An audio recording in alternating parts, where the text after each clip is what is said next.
Good morning everybody, I am Seema Kaushik and welcome back to this channel. आज का हमारा topic रहने वाला है right of unpaid seller and right of buyer. हम कर रहे हैं sale of goods act, legal aspect of business, जो हमारी 9th यूनिट है यूजीसी नेट के अंदर, वो हम कर रहे हैं। और आज का हमारा टॉपिक है right of unpaid seller and right of buyer. यहाँ पर हम बात, ये भी अनपेड बाय, बात यहाँ पर सबसे पहले आती है कि ये जो अनपेड सेलर है ये क्या है। यहाँ से भी 2 मार्क्स का क्वेश्चन आता है, तो ध्यान से सुनिए। ये सबसे पहले क्वेश्चन उठता है कि अनपेड सेलर का मीनिंग क्या है, जो कि आपको अच्छे से पता है, राइट। अनपेड मतलब जिसको पे नहीं किया। सेलर यहाँ पर क्या होता है, हमने बात की थी, जो सेल करता है या फिर एग्री हो जाता है सेल करने के लिए किसी दूसरे पर्सन को, जिसको हम बायर बोलते हैं, समझ रहे हो। तो जब वो सामने वाली पार्टी जो कि बायर है वो उस सेलर को पे नहीं करती है, मीनिंग जो गुड्स उसने सेल किए वो गुड्स या तो उस गुड्स के बदले में जो उसके प्राइस था वो पूरा का पूरा नहीं पे करती है, या फिर उसमें से कुछ प्राइस पे कर देती है, कुछ नहीं पे करती है, या फिर उसको कोई नेगोशिएबल इंस्ट्रूमेंट दे देती है, जो कि हम नेक्स्ट टॉपिक में पढ़ेंगे। नेगोशिएबल इंस्ट्रूमेंट भी हमारे यूजीसी नेट के अंदर है कि उसमें नेगोशिएबल इंस्ट्रूमेंट में 3 टाइप के होते हैं। चेक होता है, बिल ऑफ एक्सचेंज होता है और प्रोमिसरी नोट होता है, ठीक है। तो वो बिल ऑफ एक्सचेंज टाइप दे देती है कुछ भी करके, मीनिंग जो बायर है वो आपको पे नहीं कर रहा है, आप सेलर हो, तो उस केस में उसको बोलते हैं अनपेड सेलर, राइट। तो इसका सेक्शन याद रखना, सेक्शन 45, ये हमारा आता है अनपेड सेलर का। अब यहाँ पर नॉर्मली मीनिंग समझ में आ गया कि अनपेड सेलर का मीनिंग क्या है, कि या तो उसका जो फुल कंसिडरेशन है वो पे नहीं कर पाते, प्राइस नहीं पे कर पाते, या फिर पार्शियली पे नहीं कर पाते, ठीक है। और तीसरी बात क्या है अनपेड सेलर के अंदर, उनको आपको, जो आप सेलर हो तो आपको क्या दे देते हैं, नेगोशिएबल इंस्ट्रूमेंट दे देते हैं और वो पेमेंट नहीं करते हैं। तो ऐसे केस में उसको क्या बोला जाएगा, अनपेड सेलर बोला जाएगा, राइट। अब सबसे पहले हमारा क्वेश्चन है राइट ऑफ अनपेड सेलर, कि अनपेड सेलर के राइट कौन कौन से हैं। तो ध्यान से सुनो, राइट 2 है इसके, right of unpaid seller.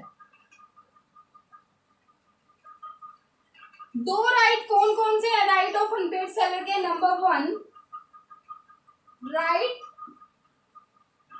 Against the goods, और दूसरा राइट है राइट अगेंस्ट द बायर।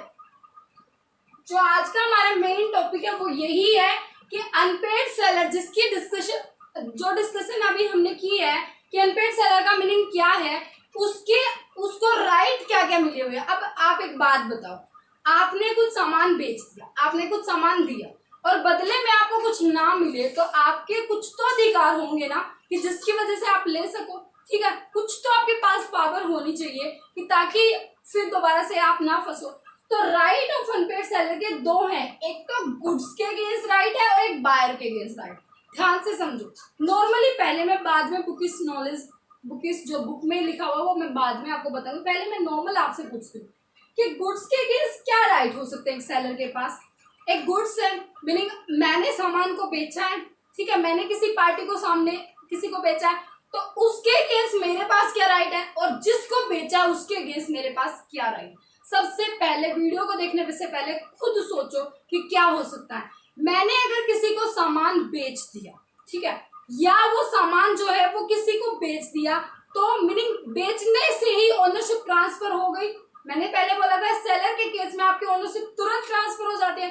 तो यहाँ पर क्वेश्चन उठता है कि जो क्या सामान जो है वो आपके पास है, पोजेशन आपके पास है, सिर्फ ओनरशिप उसके पास गई है, या फिर सामान जो है वो रास्ते में है, ट्रांजिट में है, मीनिंग रास्ते में सामान है, अभी बायर के पास नहीं पहुंचा, या फिर बायर के पास पहुंच गया है, उसके अगेंस्ट गुड्स के अगेंस्ट वही राइट हो सकता है। अब ये सोचो, अगर गुड्स मेरे पास है, ठीक है, और सामने वाली पार्टी के पास मैंने ओनरशिप ट्रांसफर कर दी, और सामने वाली पार्टी ने मना कर दिया कि नहीं, मैं नहीं लेने वाला आपके गुड्स, तो मेरे पास क्या राइट हो सकता है। मेरे पास राइट हो सकता है या तो मुझे कुछ डैमेजेस हुए तो डैमेजेस की पेमेंट ले सकती हूँ मैं, या फिर मेरे को लग रहा है कि कुछ नहीं हुआ, मैं रीसेल कर दूंगी, तो अपने गुड्स को उठाकर रीसेल कर सकती हूँ, तो ये राइट है। सेकंड, ट्रांजिट की बात आई, सामान बीच में पहुंच गया और अब फोन करके बायर ने बोल दिया कि नहीं मेरे को नहीं चाहिए आपका सामान, तो अब मैं क्या कर सकती हूँ, मेरे पास क्या राइट है, मेरे पास गुड्स बीच में है ना, अभी बायर के पास नहीं पहुंचे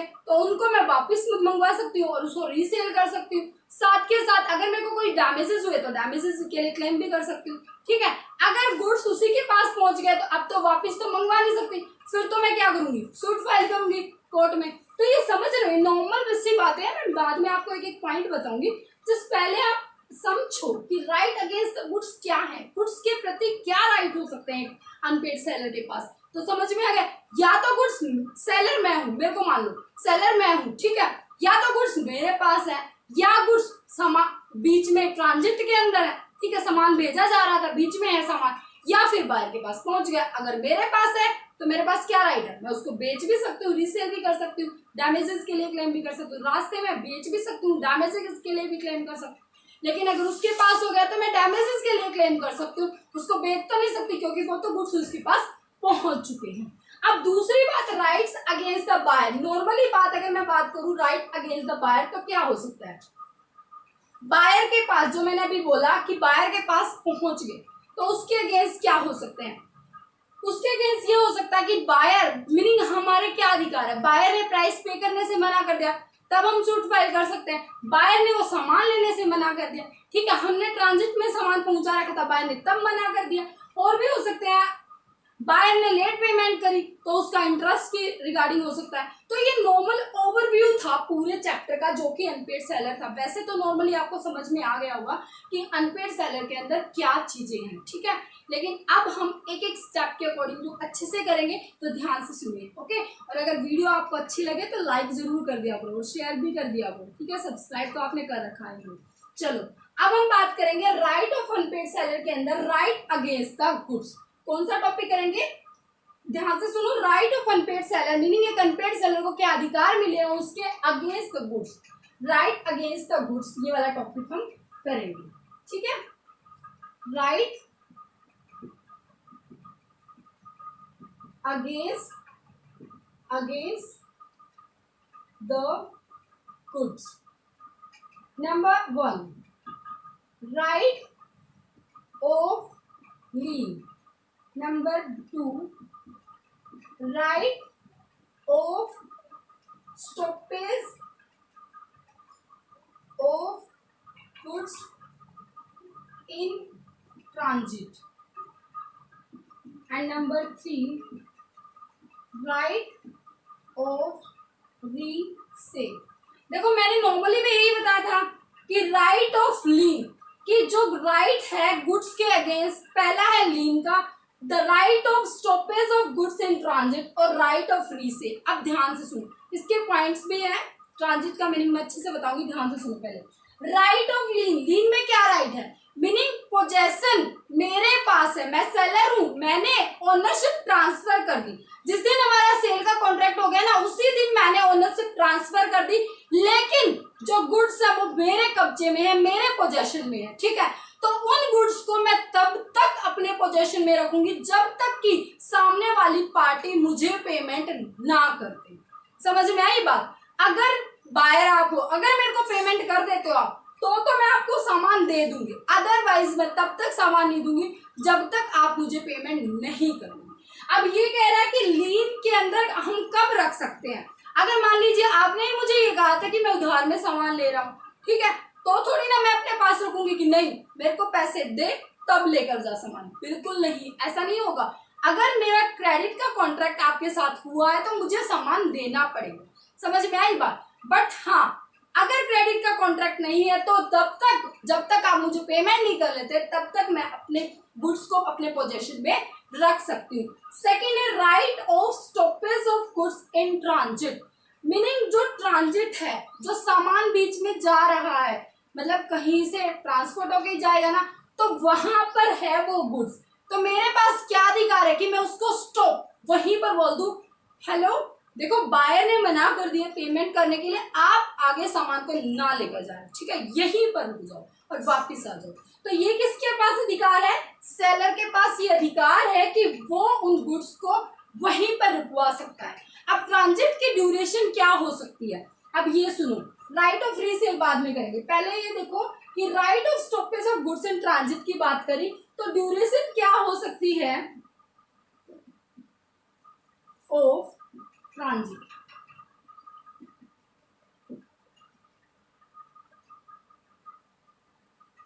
देखो क्या हो सकती है, जो कैरियर होगा हमने उसको गुड्स दिए होंगे, ठीक है, तो वो जब गुड्स लेकर जा रहा है तो हमारा अधिकार है कि हम उसको ये बोल सकते हैं कि नहीं आगे नहीं लेकर जाना, ठीक है। तो ट्रांजिट्स में कब माने जाएंगे? जब वो हमने कैरियर या बैली, जो बेली था उसको हमने सामान दे दिया है और वो उसको लेकर जा रहा है, तो उस टाइम पर हम ये मानेंगे कि वो जो गुड्स है वो किसमें है? ट्रांजिट के अंदर है, ठीक है। समझ में आई बात? अब नेक्स्ट आता है हमारा सी पॉइंट था जो वो था right of resale. Right of resale का मीनिंग क्या है? जो हमने बात करी, जो मैंने पहले बताई थी आपको, कि जब आपके पास, आपको ये पता चल गया कि आपका जो गुड्स है उसके जो बायर है, खरीदने वाला है, वो आपको पैसा नहीं देने वाला, तो अब आपके पास आखिर में एक ही चीज बचती है कि उस गुड्स को रीसेल किया जाए। अब कब रीसेल करने की सोचोगे? अगर मेरे पास ऐसा है, मान लीजिए मेरी चेयर ही थी, मेरे को चेयर बेचनी थी, ठीक है, तो मैं तो वेट करती रहूंगी कि हे भगवान आ जाए, वो बायर आ जाए, ले जाए, मेरा स्टॉक खत्म हो जाए, राइट। बट अगर मेरा गुड्स ही पेरिशेबल नेचर का है, जिसका मुझे पता है कि अगर आज बायर नहीं आया तो कल ये खराब हो जाना है, तो ऐसे केस में क्या करूंगी? मुझे बेचना पड़ेगा। तो मेरे पास बेचने का अधिकार है कि मेरे को वेट करने की जरूरत नहीं है, मैं उसको क्या करूंगी? फटाफट बेचूंगी, नहीं तो मुझे नुकसान हो जाना है। समझ में आई बात? और सेकंड बात, अगर सामने वाली पार्टी ने मुझे ये बोल दिया कि नहीं, मेरे को नहीं खरीदना, सामने से इतनी बुरी तरीके से मुझे बोला जा रहा है और फिर भी मैं उसको अपने पास रख रही हूँ सामान को, नहीं मुझे चाहिए पैसे, तो मैं किसी और सेलर बायर को पकड़ूंगी और उसको क्या कर दूंगी? रीसेल कर दूंगी। तो आपको तीनों समझ में आ गए? Right against the goods, right of lien क्या है, right of stoppage of goods in transit क्या है, और राइट ऑफ रीसेल क्या है। समझ में आई बात? अब हम बात करेंगे राइट अगेंस्ट द, ये था अगेंस्ट द गुड्स, अब हम बात करेंगे राइट अगेंस्ट द बायर। बहुत ही आसान टॉपिक है, फटाफट कर लो, 2 मार्क्स आपके हाथ में, ठीक है। हम सारा करेंगे लीगल एस्पेक्ट ऑफ बिजनेस और फिर आपके 20 मार्क्स आएंगे, राइट। और फिर जब आप पेपर देकर वापस आओ तो मुझे कमेंट जरूर लिखना कि हमारा यहाँ से इस, जो हम इस क्या है ये, इस चैनल से हम अगर पढ़ रहे हैं और अगर हमारा काम आ रहा है, ठीक है, और पूरे 20 मार्क्स अगर आपके पूरे पक्के हो गए, अब जरूर कमेंट लिखना वहां से आने के बाद ही कि हाँ हमारा हो गया अच्छे से, ठीक है। चलो अब हम बात कर रहे थे right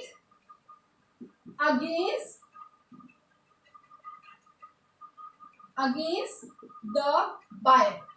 right against the buyer, 4 right हैं बायर के अगेंस्ट। Number 1, suit for price, suit for damages,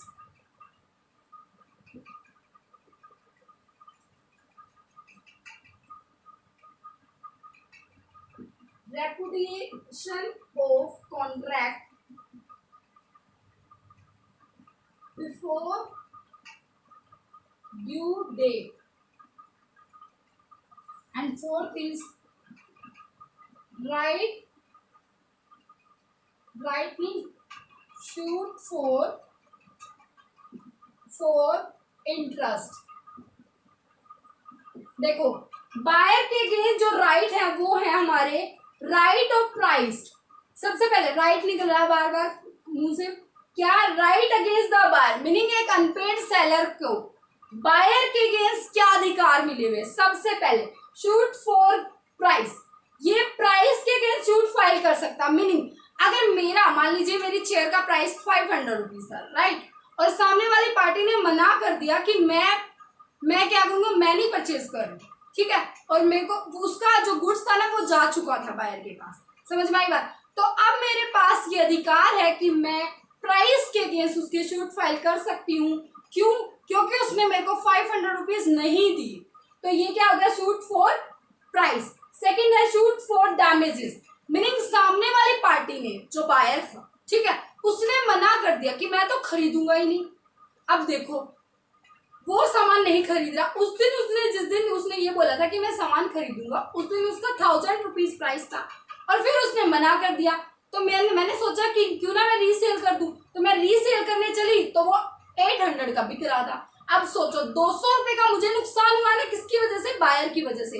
तो यहाँ पर मैं उसके अगेंस्ट फाइल कर सकती हूँ, डैमेजेस के अगेंस्ट, और मैं उससे 200 रुपए लेकर ही रहूंगी, बिल्कुल भी नहीं मानूंगी। समझ में आई बात? ठीक है। नेक्स्ट है repudiation of contract before due date, meaning जैसे मान लीजिए मेरे को, मैं अपनी चेयर बेच रही थी, ठीक है, आप बायर थे, आप खरीद रहे थे। अब आपने बोला था मैं 15 अगस्त को खरीदूंगा, ठीक है। 15 अगस्त के आने से पहले जब जो भी पेमेंट करने के टाइम आए और चेयर लेने के टाइम आए, उससे पहले आपने क्या बोला, मैं नहीं खरीद रहा।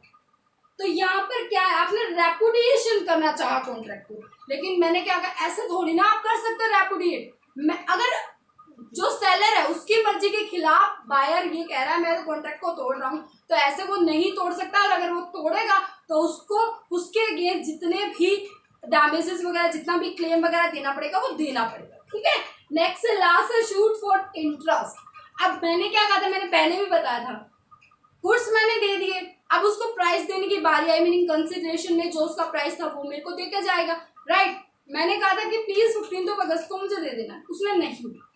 अब जितना वो लेट कर रहा है वो प्राइस तो उसको देना पड़ेगा, साथ में इंटरेस्ट भी देना पड़ेगा, और इंटरेस्ट के अगेंस्ट सूट फाइल करने के लिए भी अनपेड सेलर के पास ये राइट है कि वो बायर के अगेंस्ट सूट फाइल कर सकता है। तो ये था हमारा ओवरऑल अनपेड सेलर, जो कि सेक्शन 45 के अंडर था। आपको क्या करना है, बस यही एक बार और देख लो रिपीट करके वीडियो, राइट, और फिर आपके 2 मार्क्स यहाँ से पक्के हो गए हैं। हमारा sale of goods act 1930 complete हो गया है। अब हम नेक्स्ट टॉपिक करेंगे, हम सीक्वेंस में करते जा रहे हैं लीगल एस्पेक्ट ऑफ बिजनेस। आप ऐसे ही देखते रहिए, ठीक है। फिर एक दिन धीरे धीरे हम कौन सी स्टडी करें, काइजन स्टडी कर रहे हैं, एंड फिर इतना ज्यादा, मतलब बहुत ज्यादा मटेरियल एक दिन होगा हमारे पास कि हमने इतना कुछ सीख लिया, राइट। बिल्कुल धीरे धीरे पता भी नहीं चला। तो आप साथ के साथ पढ़ते रहिए, and thank you so much, bye bye, take care.